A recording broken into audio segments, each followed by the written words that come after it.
வணக்கம்.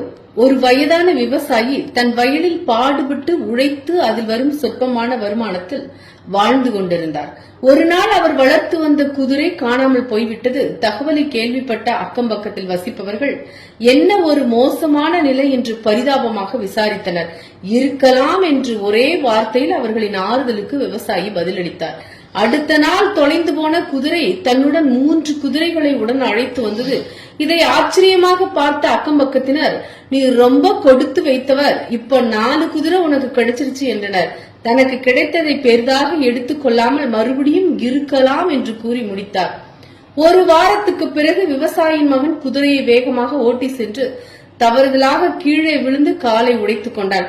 என்னப்பா, உனக்கு ஒரு நல்லது நடந்தா அடுத்து ஒரு கெட்டது நடக்குதே, உன் பையன் எழுந்து நடக்க 6 மாசத்துக்கு மேல் ஆகும் போல ரொம்ப துன்பமான நிலைமை என்று கூறி ஆதங்கப்பட்டனர்.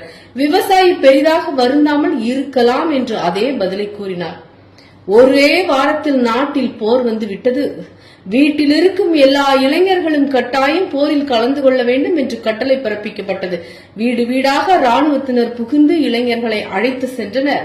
ஆனால் அந்த ஏழை விவசாயியின் மகனுக்கு கால் உடைந்து இருந்ததால் அவனை மட்டும் அழைத்து செல்லவில்லை. இதை கண்டு ஊர் மக்கள் அந்த விவசாயியின் நல்வாய்ப்பை கண்டு புகழ்ந்தனர். இப்போதும் அந்த விவசாயி இருக்கலாம் என்று கூறினார். அவர் ஏன் எல்லா சூழ்நிலையிலும் ஒரே மாதிரியான சமமான மனநிலையில் இருந்தார்? அதற்கு காரணம் உண்டு. அந்த விவசாயி வாழ்வின் இயல்புகளை புரிந்து கொண்டவர்.